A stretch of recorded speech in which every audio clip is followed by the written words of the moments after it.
Submitting a form using the mobile app is just as simple as submitting a form in the Control Center. To get access to the forms in a mobile device, select your PIN code and then select the Forms option. We'll use the plus button at the bottom of the screen to pick the form template that we want to fill in on the mobile device. We'll select the safety form. The first two fields on my safety form give first the indication of what template I'm using. Second of all, gives me an optional description to fill out. We'll fill this out.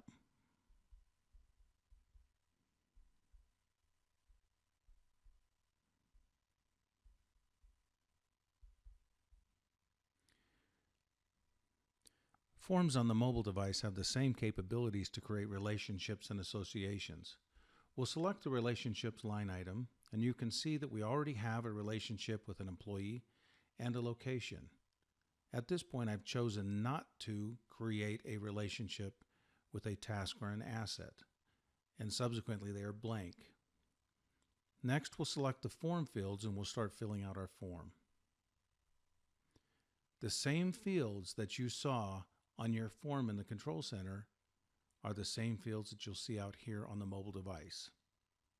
Let's start filling them out. Will you be attending the safety meeting today? If I say yes, that's fantastic. If I say no, it will pop up and say, please explain why you're not attending the safety meeting. The same intelligent questions and capabilities that are in the Control Center are on the mobile device as well. We'll go ahead and say we are attending the safety meeting. Is there any reason you cannot effectively perform your job? Yes, there is. I was injured, and because of that, I'm on medication. If you need to scroll over, take your finger and move the question back and forth to see all the options available to you. Please select the safety equipment you have today. I've got my hard hat, I've got my gloves, my safety goggles, and my steel-toed boots. And just as we had a signature in the Control Center, we select this,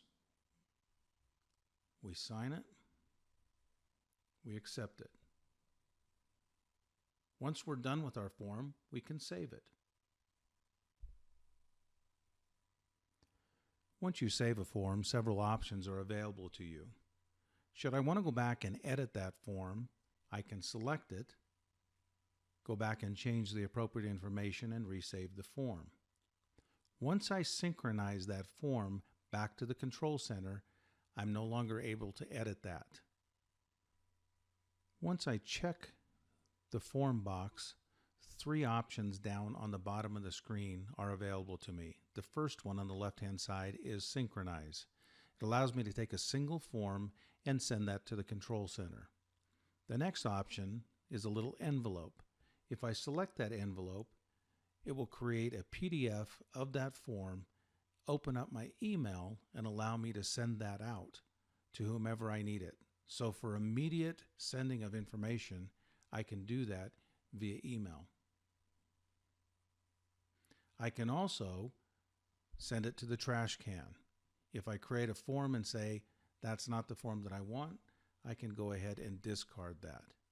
At this point, I want to take that form and synchronize that up to the Control Center. So I'll select the little Synchronize button, and you'll see that it spins around telling me that it's synchronizing. Once a form has been synchronized up to the Control Center, a little symbol next to the title indicates the success of its synchronization. You can now log into the Control Center and you'll see this form, all of its association, and all of the data populated there.